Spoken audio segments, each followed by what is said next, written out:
E aos que ficam aqui comigo, vamos abrir o texto sagrado em Apocalipse, capítulo de número 15.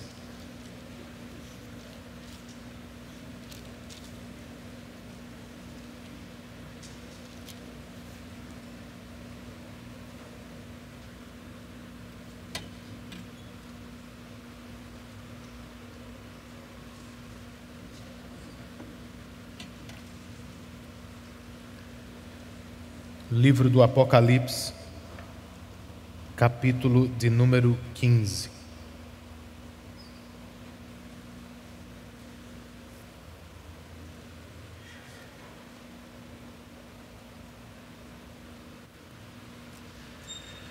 Quem aqui assistiu ao jogo entre São Paulo e Flamengo, umas 2 semanas atrás?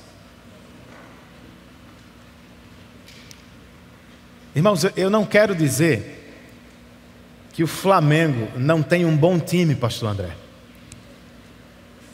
e que não seja no momento, melhor que o meu São Paulo. Mas se viu o jogo, você sabe que o São Paulo atacou muito. As estatísticas não mentem, né? 26 chutes a gol para o São Paulo, 7 para o Flamengo. 19 escanteios para o tricolor e só 2 para o seu Flamengo. Ainda assim, para minha tristeza, ao final do jogo o resultado foi 3-1 para o Flamengo. Como pode, gente? Foi o jogo mais injusto do ano. E o pior são as piadinhas, né? Um amigo meu que estava lá no Morumbi postou no dia seguinte: o São Paulo jogou como nunca e perdeu como sempre para o Flamengo. Um vizinho meu, no elevador e diante dos meus filhos, disse: pastor, o São Paulo jogou bem ontem, não foi? Falei: foi, mas o que vale é bola na rede, né, pastor? Amigos são paulinos, temos alguns aqui. Até quando vamos sofrer, hein? Eu não estou aguentando mais não. Até quando vamos esperar para viver outra vez grandes vitórias e conquistas? E se formos sinceros, queridos, não é só o futebol que é injusto às vezes. A vida é injusta. E a pergunta até quando é bastante antiga. Davi, por exemplo, no Salmo 13, perguntou: até quando, Senhor? Para sempre te esquecerás de mim? Até quando esconderás teu rosto de mim? Até quando terei inquietações e tristezas no coração? Até quando o inimigo triunfará sobre mim? Não é o que vivemos também na vida, queridos? Você não sente que ela é injusta? Nem sempre as pessoas recebem o que merecem, seja isso recompensa ou punição. Alguns recebem bem menos, enquanto outros recebem bem mais do que merecem na vida. Por quê? E até quando será assim? O capítulo 15 de Apocalipse nos oferece uma resposta.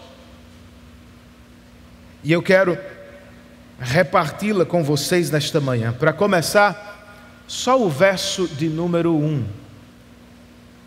Apocalipse capítulo 15 e verso 1, João escreve: vi no céu outro sinal, grande e maravilhoso, 7 anjos, com as 7 últimas pragas, pois com elas se completa a ira de Deus.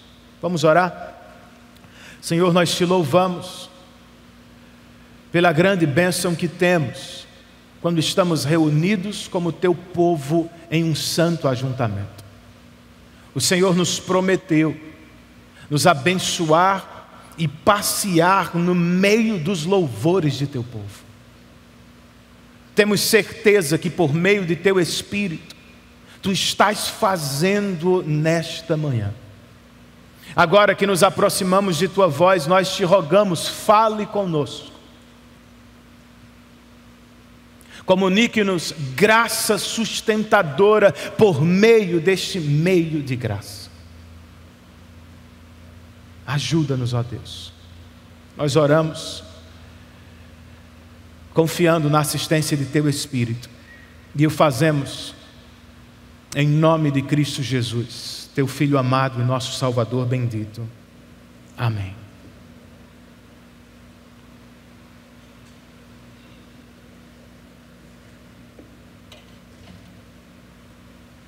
As 7 sessões do Apocalipse não são apenas paralelas, lembrem-se disso. Elas também são progressivas. Ou seja, não apenas cobrem o mesmo período de tempo que está entre as duas vindas de Cristo. Todas elas estão se movimentando também rumo ao fim ou à consumação de todas as coisas.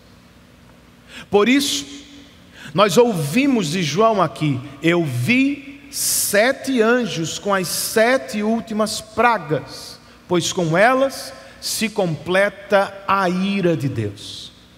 A repetição do número 7 e o emprego do verbo completar nos avisam que estamos nos aproximando do fim.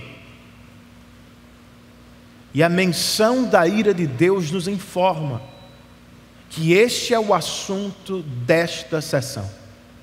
Se na anterior a questão era quem está por trás da oposição à igreja, nesta a pergunta é: até quando a igreja vai sofrer injustiças no mundo?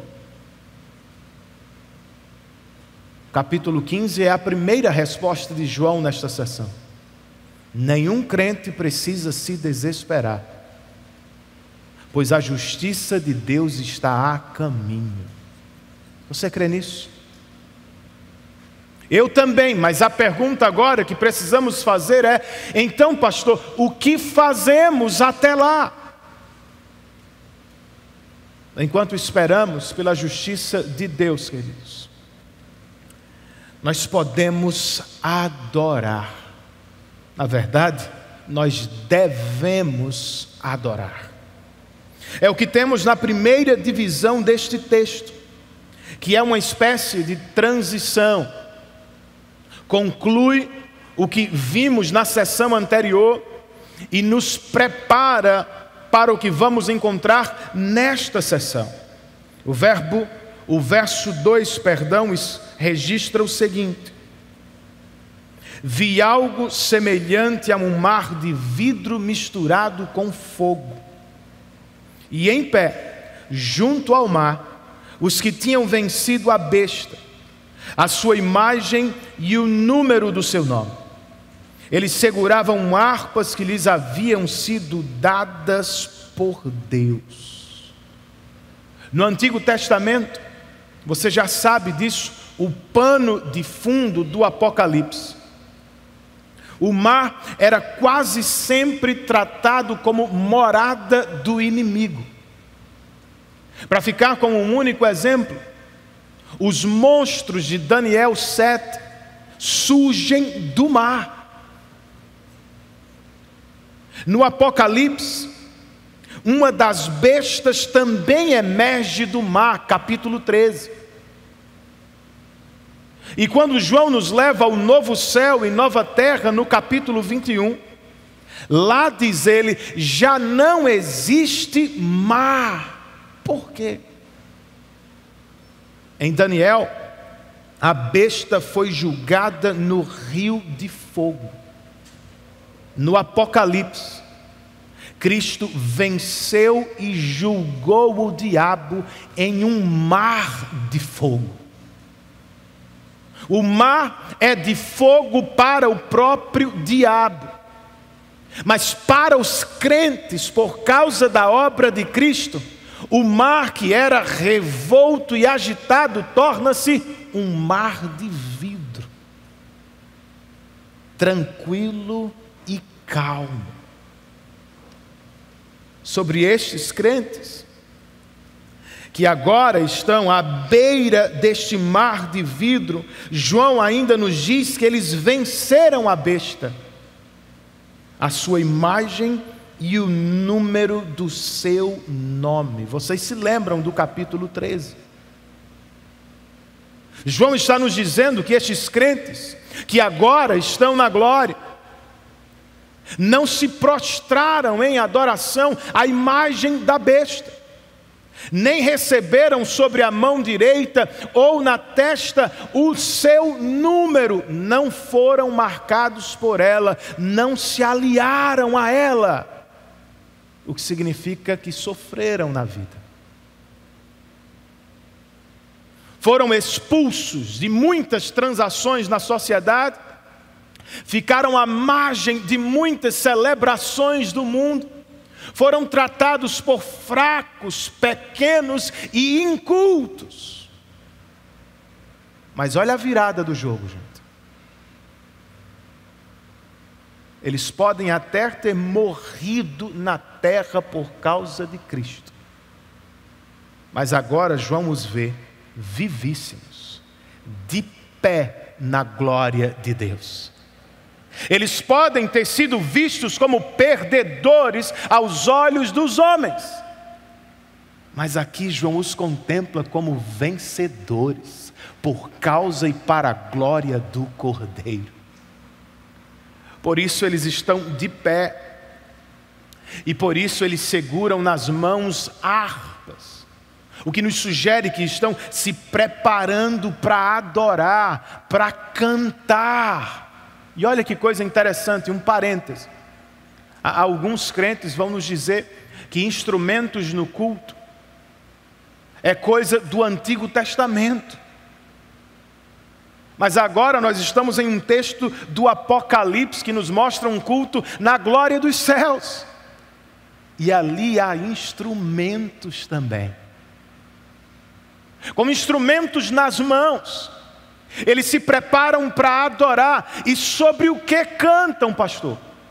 Versos 3 e 4. O texto diz: e cantavam o cântico de Moisés, servo de Deus, e o cântico do Cordeiro. Grandes e maravilhosas são as tuas obras, Senhor Deus Todo-Poderoso. Justos e verdadeiros são os teus caminhos, ó Rei das nações. Quem não te temerá, ó Senhor? Quem não glorificará o teu nome? Pois tu somente és santo. Todas as nações virão à tua presença e te adorarão, pois os teus atos de justiça se tornaram manifestos. A expressão cântico de Moisés mais uma vez nos lembra que estamos pisando as páginas do Antigo Testamento. Em um espaço tão curto de texto, estudiosos encontram recortes aqui de Êxodo, Deuteronômio, Salmos, Jeremias, Ageu, Zacarias e Malaquias, em 2 versículos. E a expressão cântico do Cordeiro, queridos, nos lembra que há continuidade entre o Antigo e o Novo Testamento. Há alguma descontinuidade quando o próprio Cristo a provê, mas há muito mais continuidade entre o que os nossos irmãos faziam lá e o que fazemos aqui. O que Deus fez no Antigo Testamento nos prepara para conhecer aquilo que Ele fez no Novo Testamento. O que foi prometido por Moisés e todos os outros profetas foi realizado e cumprido em Cristo. Por isso, todos os santos com harpas nas mãos cantam ao nosso Deus. E percebam, eles cantam basicamente sobre as obras do nosso Deus e sobre o caráter do nosso Deus. Grandes e maravilhosas são as tuas obras, teus caminhos são justos e verdadeiros. Pense nas obras de Deus, na criação, no dilúvio, na formação de seu povo, na conquista de Canaã, no exílio da Babilônia, na conversão de Saulo de Tarso, na cruz e no túmulo vazio de Jesus. Não são grandes as obras do nosso Deus? E quem é o nosso Deus, irmãos? Segundo estes servos que estão cantando na glória, o nosso Deus é santo e glorioso. Ele está completa e eternamente separado do pecado e do mal. E ao mesmo tempo, e também por isso, Ele é o ser mais belo, glorioso e justo do universo. Por isso, todos devem temê-lo. Todos devem adorá-lo, especialmente os crentes. Ou, na verdade, só os crentes podem fazê-lo de verdade. E eis a maior razão. Embora seja Ele santo e glorioso, em Cristo, Ele foi justo com a lei e justificador de pecadores como eu e você. É como você acredita. Então por que você não canta mais sobre isso?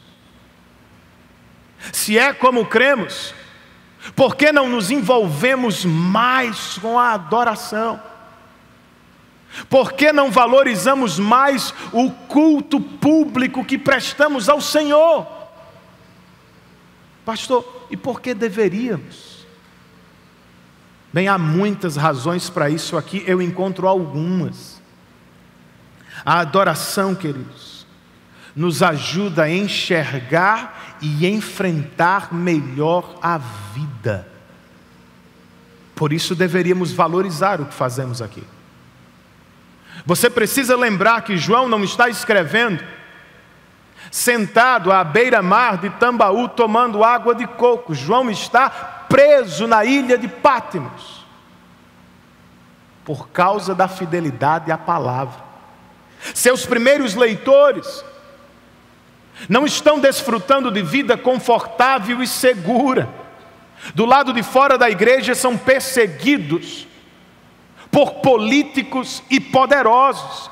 Do lado de dentro, como as cartas ao início do Apocalipse nos lembram, eles estão sofrendo com infiltrações de falsos mestres. A vida não era fácil para eles. Como é que João se encoraja na ilha de Patmos? Como é que João ajuda os irmãos da Ásia Menor a enfrentar a vida? Ele não tem nada melhor, gente. Nada melhor do que a adoração. Vez após vez, no último livro da Bíblia, o apóstolo está convidando a igreja à adoração. Por quê? Porque, segundo certo comentarista, a vida não é o contexto para lidarmos com Deus.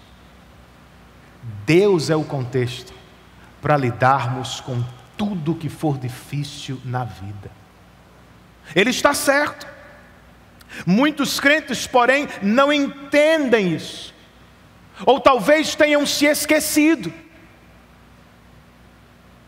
E é por essa razão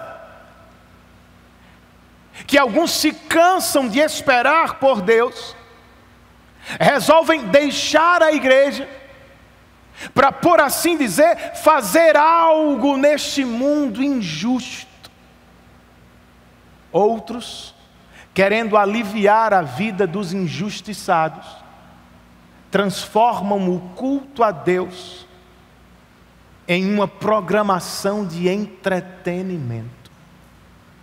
Os dois grupos estão equivocados, irmãos. Pois, como tenho dito repetidamente, ativismo pode significar que não dependemos tanto da graça de Deus. E trocar o culto por entretenimento certamente nos avisa que perdemos o rumo da adoração. Pois eu lhes pergunto, o que poderia ser melhor do que contemplar a glória de Deus e nos alegrar em seus feitos e caráter? É o que fazem os anjos, queridos, e os santos em Apocalipse. No capítulo 4, os anjos, embora tendo o corpo repleto de olhos, quando se aproximam do trono de Deus, eles só têm olhos para o Senhor. Se lembram disso?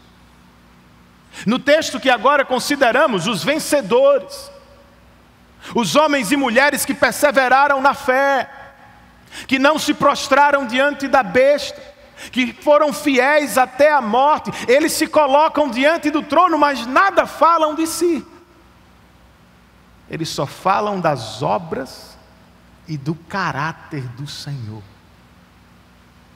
Porque não aprendemos com eles?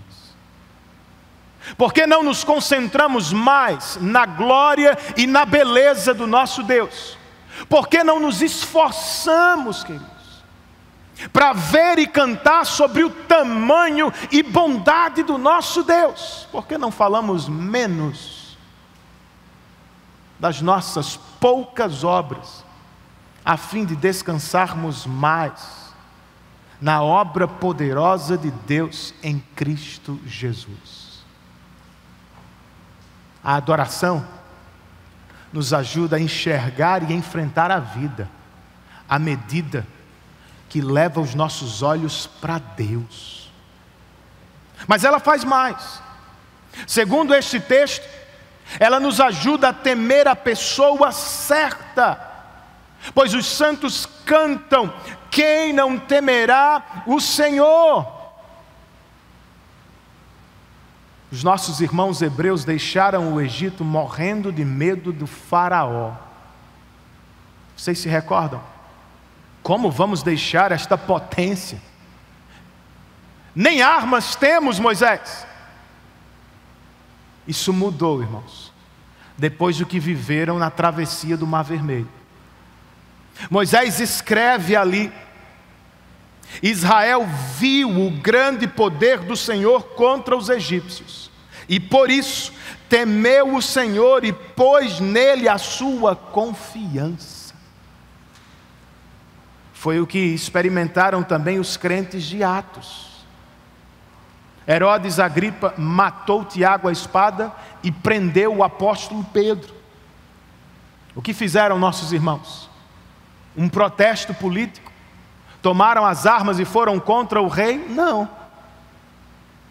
Eles se acomodaram ao mundo, para quem sabe se aproximar do rei, agradar e manipular o rei para ter a soltura ou a liberdade de Pedro? Também não. Eles fizeram o que estamos fazendo aqui. Eles se reuniram para orar a Deus por Pedro. E Deus respondeu, irmãos. Porém, como muitos de nós, nossos irmãos sequer acreditaram. Quando alguém lhes disse que Pedro estava à porta, responderam: você está fora de si. Não é o que às vezes nós fazemos? Não é o que falamos também? Nós oramos pouco, porque por vezes esperamos pouco do nosso Deus. Mas se orássemos mais, queridos, esperando grandes coisas do grande Deus a quem servimos, nós temeríamos menos os homens, temeríamos mais a Deus e seríamos muito mais felizes e tranquilos na vida. A adoração, então, nos ajuda a temer a pessoa certa. A adoração, segundo este texto, também pode nos ajudar no cumprimento da missão. Em breve cantam os santos na glória. Todas as nações virão à tua presença e te adorarão. Quando é este em breve, pastor? Daniel, no capítulo 2, nos disse que o reino de Deus é como uma rocha, que rolando vai chegar para despedaçar todos os reinos dos homens. Ao iniciar seu ministério terreno, Jesus dizia por onde passava: eis que é chegado o reino de Deus.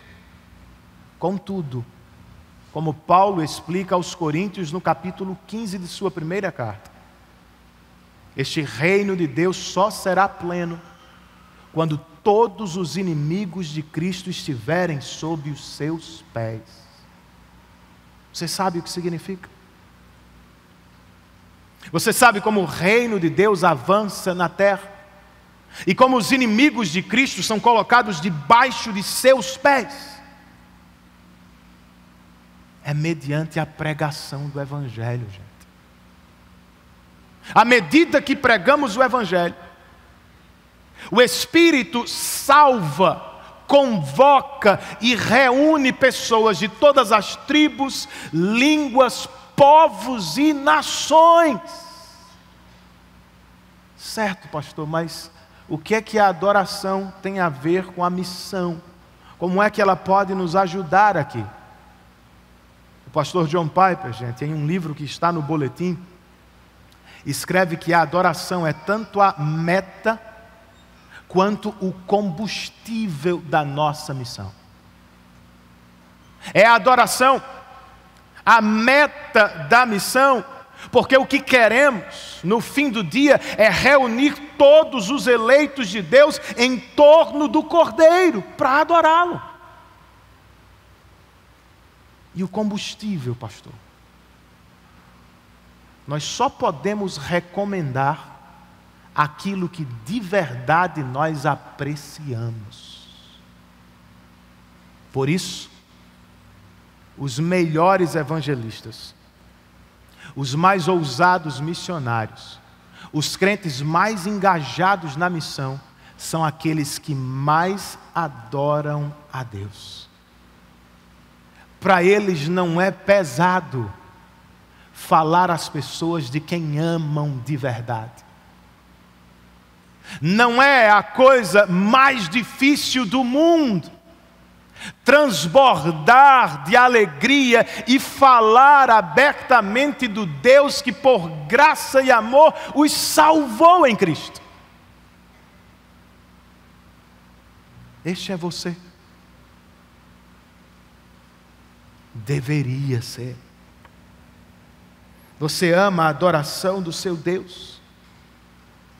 Deveria amar, pois se você se esqueceu, é o que faremos por toda a eternidade. Como é que você espera amar o culto a Deus na glória, se não o ama com a igreja? Você acha mesmo que vai cantar no céu, se não ama cantar a Deus na terra? Se somos crentes, vamos nos arrepender dos muitos pecados que cometemos contra Deus ao negligenciar ou ao não valorizar sua adoração. Ela é uma bênção também, seja adoração privada ou pública, porque está nos preparando, gente, na terra, para aquilo que vamos fazer eternamente no céu. Nós não temos muitos destes crentes aqui, mas se você é daqueles que gosta de chegar depois da música e gosta de ir embora imediatamente depois da pregação, você está pecando. Nós não nos reunimos para ouvir um ensino apenas. Nós nos reunimos para prestar um culto a Deus. E parte deste culto é cantar louvores ao seu santo nome. Vamos valorizar esta dádiva. Enquanto esperamos pela justiça de Deus, nós adoramos. Em segundo e último lugar, para a alegria de um monte de gente, tem gente até rindo agora. Eu nem me lembro quando foi a última vez que eu preguei um sermão de 2 pontos. Mas é o que o texto nos dá hoje. Vocês foram muito abençoados. Enquanto esperamos pela justiça de Deus, nós confiamos.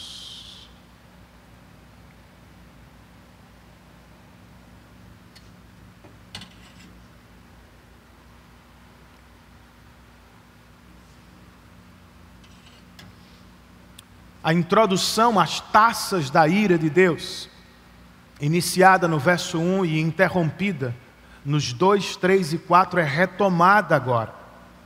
João escreve, verso 5. Depois disso, olhei e vi que se abriu nos céus o santuário, o tabernáculo da aliança. É apropriado, irmãos, se lembrar outra vez do tabernáculo de Moisés, uma vez que seu nome e o êxodo foram mencionados na música dos vencedores na glória. Ao olhar para o céu, João vê o santuário de Deus aberto, e ele o chama de tabernáculo da aliança, querendo nos informar 2 coisas. A ira que cairá sobre o mundo vem de Deus, e Ele vai executá-la não como juízes arbitrários e corruptos às vezes fazem na terra. Ele vai fazê-lo de maneira perfeita e justa, segundo a própria aliança que propôs à humanidade. Ele não será injusto, não pode ser. Pastor, mas Deus vai executar sua ira sozinho? Não. Por isso nós lemos versos 6 e 7. Saíram do santuário os 7 anjos com as 7 pragas. Eles estavam vestidos de linho puro e resplandecente, e tinham cinturões de ouro ao redor do peito. E um dos 4 seres viventes deu aos 7 anjos 7 taças de ouro cheias da ira de Deus, que vive para todo o sempre. Quem são os agentes da ira de Deus? Os anjos. Das mãos de um dos seres viventes do capítulo 4, eles recebem taças. As taças nos lembram tanto do tabernáculo de Moisés, pois eram objetos do culto do povo de Deus, como também nos lembram das orações dos crentes sofredores de Apocalipse 8.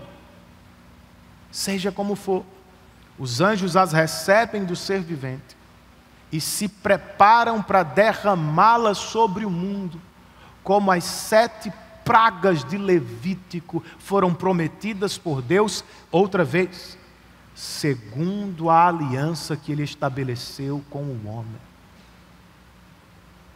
Antes do derramamento da ira de Deus, surge o verso 8, o último deste capítulo introdutório.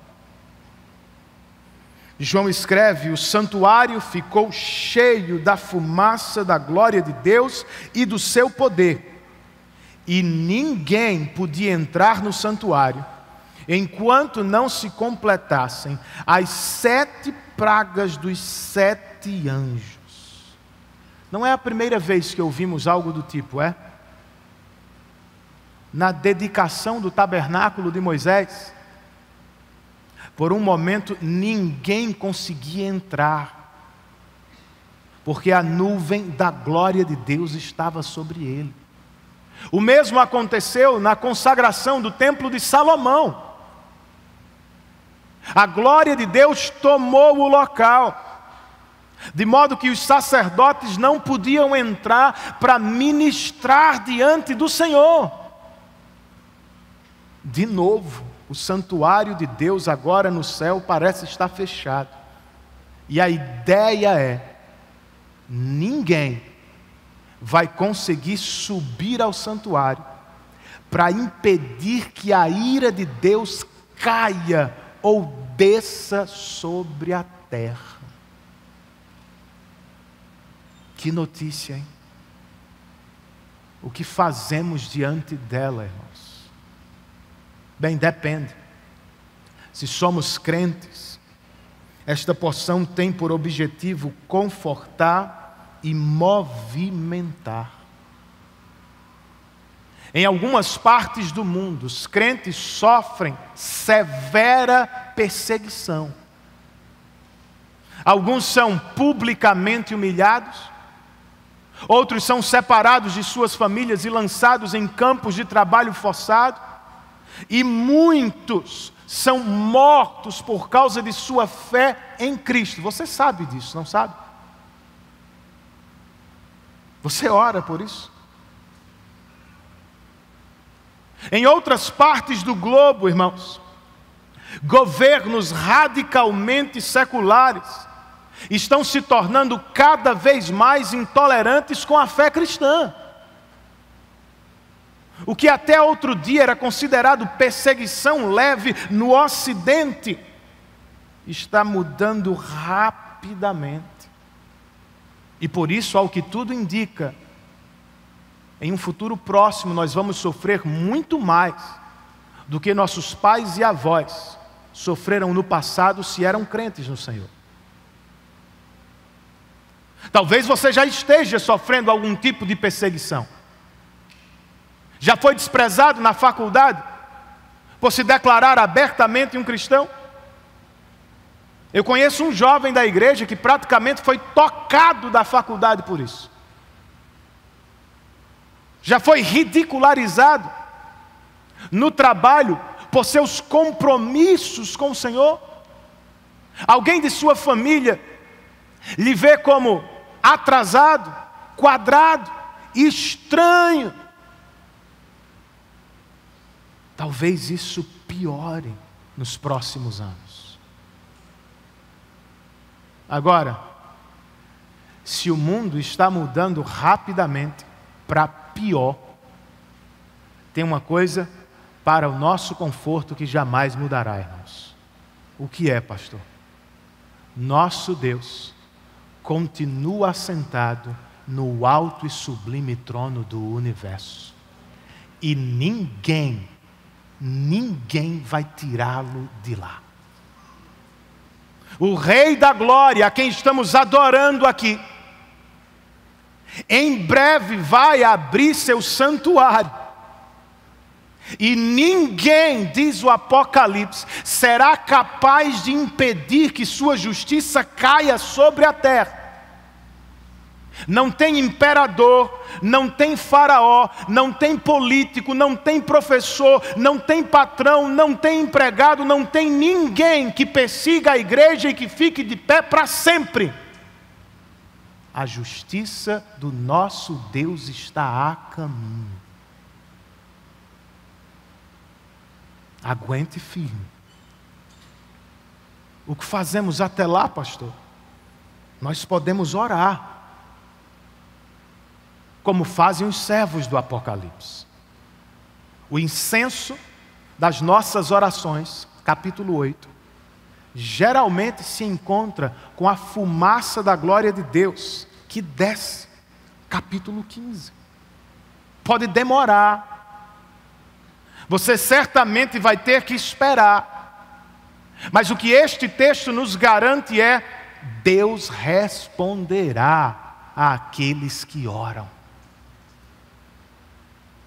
Pelo que você tem orado, querido? Que injustiça tem sofrido? O que você não aguenta mais ver no mundo? O que não consegue mais suportar na casa? É uma doença? que vai destruindo o seu corpo ou o corpo de alguém a quem você ama. É uma situação familiar que parece impossível de ser resolvida. São as guerras mundiais, as injustiças sociais perto de você.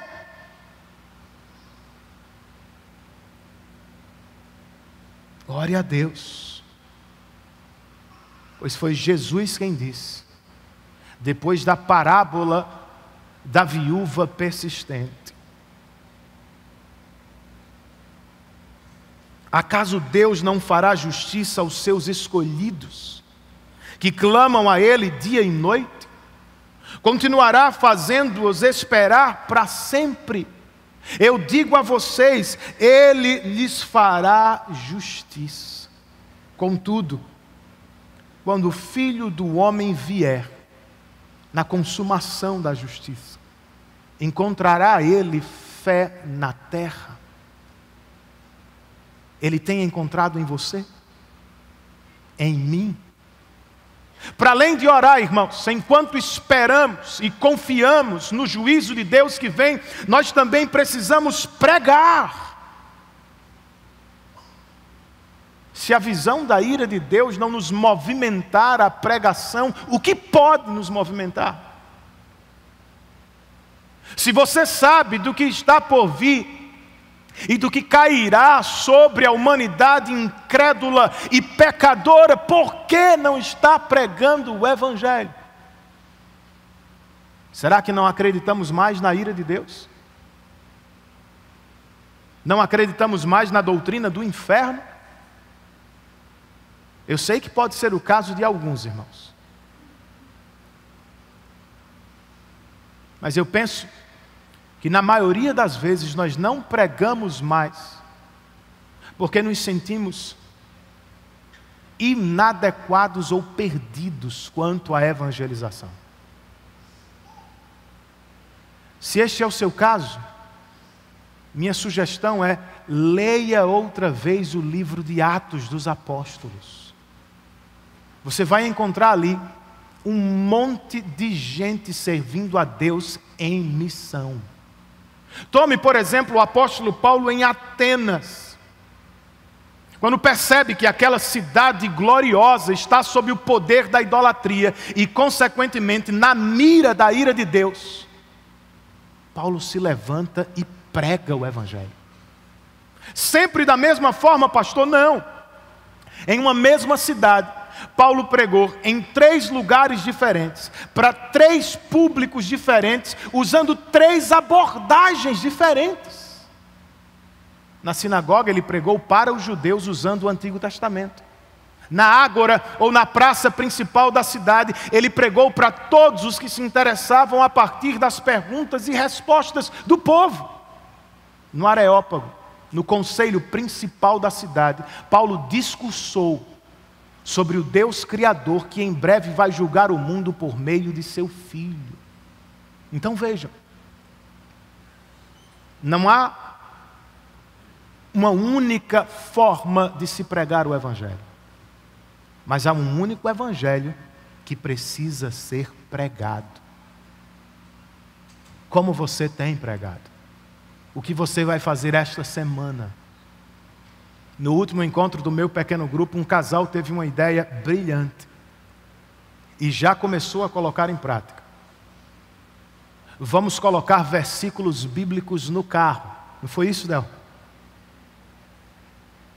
A gente usa o carro para tantas coisas.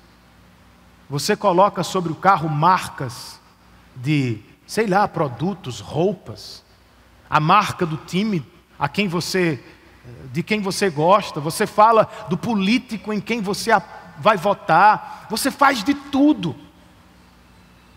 Por que não? Por que não usar parte do seu carro para pregar o Evangelho?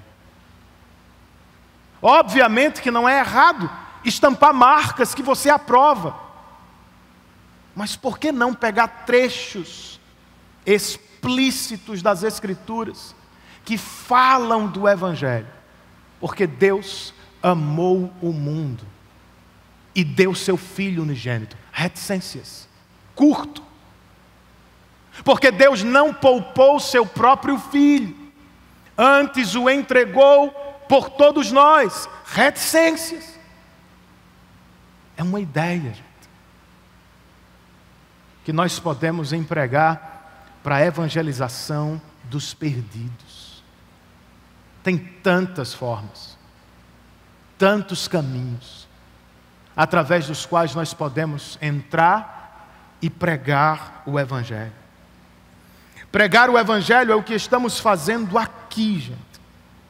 Enquanto cantamos, oramos e ensinamos a Bíblia, nós temos por objetivo todos os domingos persuadir crentes e não crentes a se renderem a Cristo. Você vai, amigo, se render? Eu espero que sim. Pois em breve, a porta da ira de Deus vai ser aberta e ninguém será capaz de fechá-la. Mas tome nota disso. A ira vai cair, mas ainda não caiu definitivamente. Há espaço para a salvação. Há uma porta de fuga estabelecida e apontada para você aqui e agora. Qual é, pastor? Como é que eu escapo da ira de Deus que certamente vem? Você crê no Evangelho que estamos lhe pregando. O Evangelho, em uma sentença, é a boa notícia acerca do que Deus mesmo fez para salvá-lo dele, ou de sua ira.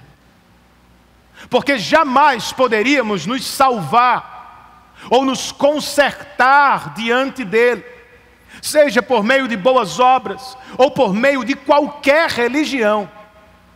Deus mesmo nos salvou através da morte e ressurreição de seu Filho.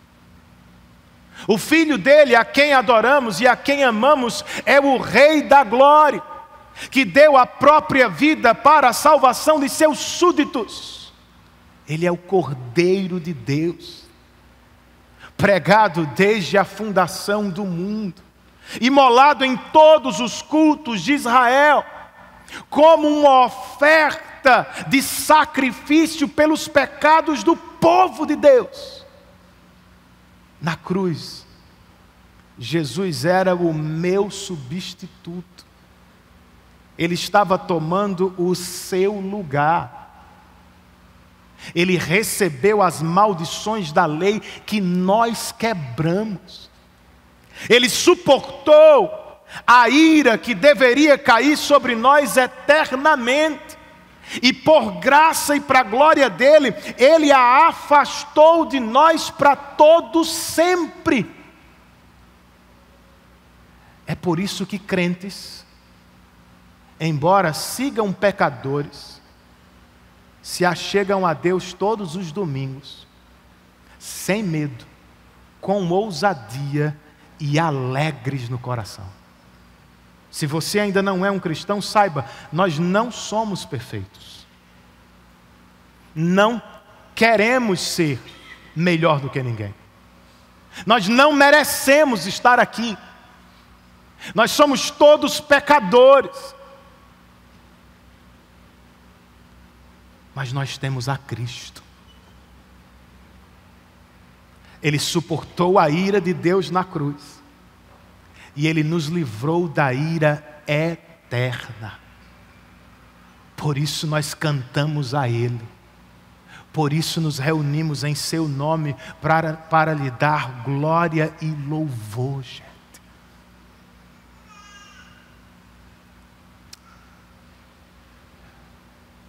Jesus abriu as portas da presença de Deus para qualquer pecador que vier, por meio da fé e do arrependimento. Espero que você venha nesta manhã. Não se importe tanto com o time que perdeu ou ganhou. Futebol é cíclico. O Flamengo pode estar por cima, mas as coisas podem mudar. Se preocupe mesmo com as questões importantes da vida, com seu destino eterno, com a ira de Deus que vem. Antes disso, venha a Cristo. Se é crente, não seja subjugado pelas injustiças que vê na vida. Não seja derrotado por isso. Seja realista. Este é o mundo em que vivemos. Os homens são assim. Consequentemente, a vida é assim, em alguma medida, para todo mundo. Mas nós aguardamos dias melhores. Nós esperamos um novo céu e uma nova terra, irmãos. Em breve, quem dera fosse hoje, o Filho do Homem vai aparecer sobre as nuvens. E então, Ele fará justiça e colocará todas as coisas em ordem outra vez. Enquanto esperamos pelo amado da nossa alma, vamos cantar juntos, para nos concentrar em sua glória. Vamos orar mais, pedindo a sua chegada. Vamos pregar, informando aos pecadores que em breve Ele vem para julgar o mundo com justiça. Curve a sua cabeça onde você está agora. Feche os seus olhos. Ore ao Senhor, pensando no que você ouviu e já se preparando para a ceia da qual você